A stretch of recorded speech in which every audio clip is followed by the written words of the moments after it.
Well, I'm in my grungy clothes today, as you can see, and the reason is because today's Saturday and I'm going to change oil in my car. So one of the things you can do is actually change the oil in your car yourself. It's not hard to do it at all, and it's very inexpensive. So the places that you might want to go to, some of the quick lube places or 5 minute places and things like that. Um, some of the name brand ones like Valvoline, they're all pretty good, but they charge you a lot of money because it's quick and they have to pay their people. One time I went to one just to have them change the oil in my daughter's car, and they said, and I brought the oil and filter, and they go, we don't even do that.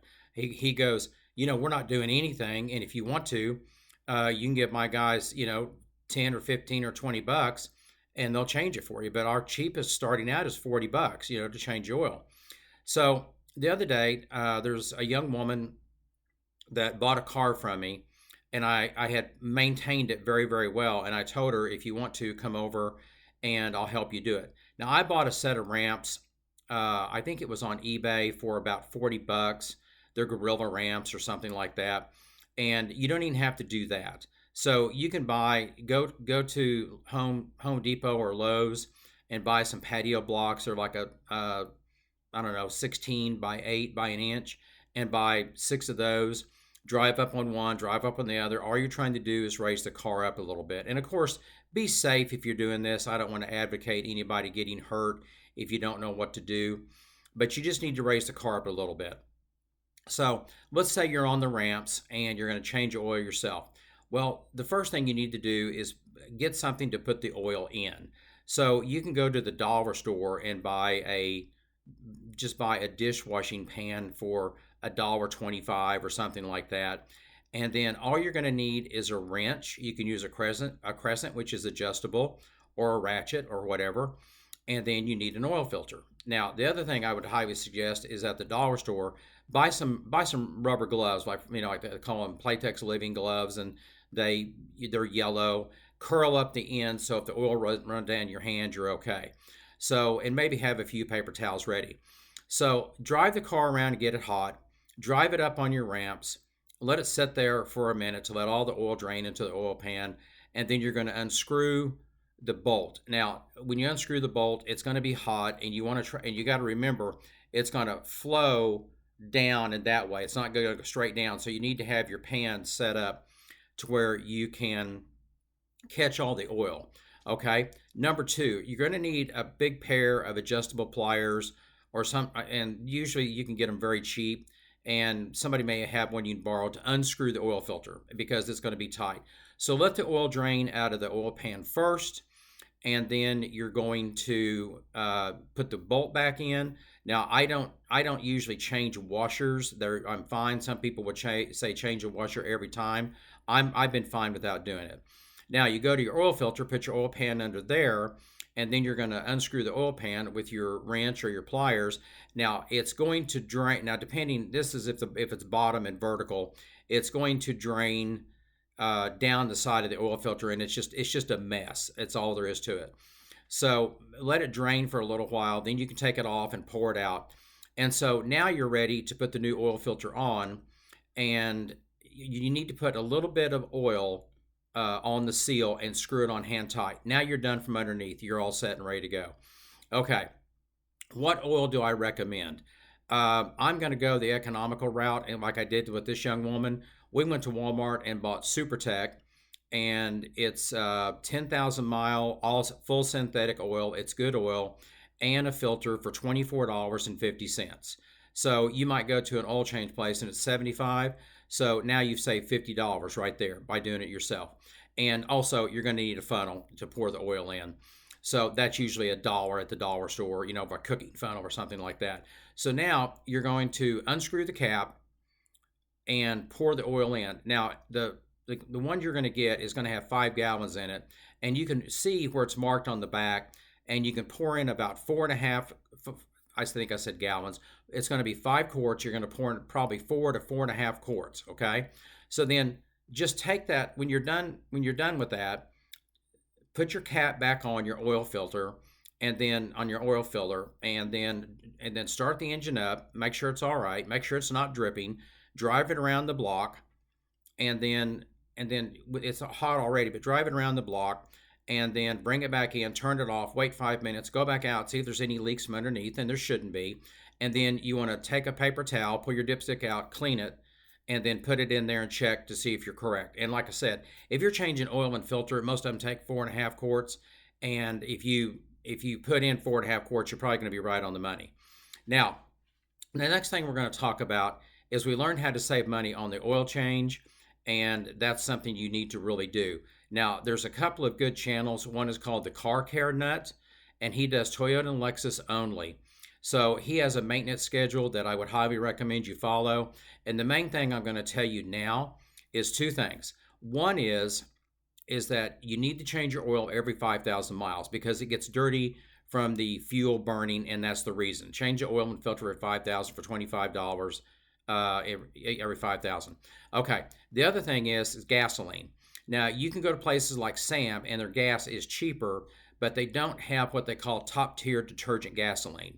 So I use ConocoPhillips and or Shell, whatever, but I get a top tier brand because it helps clean your injectors and keep everything cleaned out. Now, you can go ahead and go to Sam's and fill up if you want to. That's fine, or whatever. It's going to cost you a little bit more.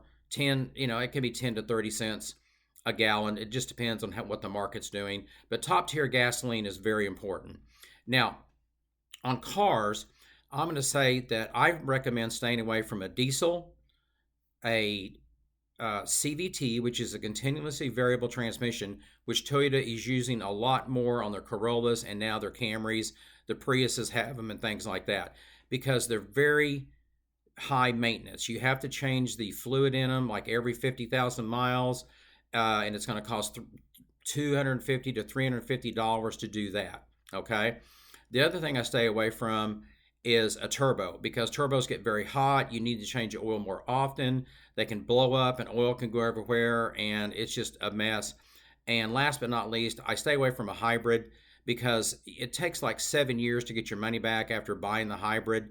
And Toyota recently changed all their minivans and especially their Camrys to four-cylinder hybrid only. I think that's what they're going to do to all their cars. And so, like I said, their Corolla has a CVT, but the hybrid battery is going to cost you $5,000, $6,000, or $7,000 down the line. So, are you going to save that much gas or not? And I think hybrids are hard on the engine, stopping and starting and using the electricity. So, right now, what I would recommend buying if you need a car is I'm going to go kind of like my favorites is like a 2012 down Toyota Corolla. They're just indestructible. They'll last forever, and they're great. Another one is the Toyota Echo, which is a crazy looking car. It's tall and narrow, but it's got the 1.5 cylinder engine, and they just don't ever run out. Another one is a Mazda 3. A Mazda 3 is a good car because it has a regular transmission, no turbo. And something interesting, Toyota had a brand called Scion, Scion, for a while, and they had the IA, which is actually a Mazda 2, and I owned one for 6 years, and now my daughter has it. And it's only got 43,000 miles on it. It's got a regular transmission. It gets 35 in town, 45 on the highway on mileage, and I think that's a fantastic car, and the Mazda 3 is just a little bit bigger. Now, used cars are very expensive, so if you go on Facebook, I would highly suggest you look at a 2000 to 2005 Buick LeSabre. And I've been looking at them on Facebook, and I've been saving them just in case I need one or somebody does. They're very inexpensive. They're reliable as heck. They are very easy to work on, very cheap to work on. And a lot of times you see mechanics driving these cars because they know that it's cheap and easy to work on. Parts are plentiful. And I think there's only one thing on those, and those engines are just virtually indestructible. And I think there's one thing that on there that sometimes they put plastic tips for the hoses to hook on. They make a kit for $10 and someone can put it in, or maybe even you can. And then it's just coolant. It just breaks from use. So along with that, I'm going to say every 100,000 miles you need to do a drain and a fill on your transmission.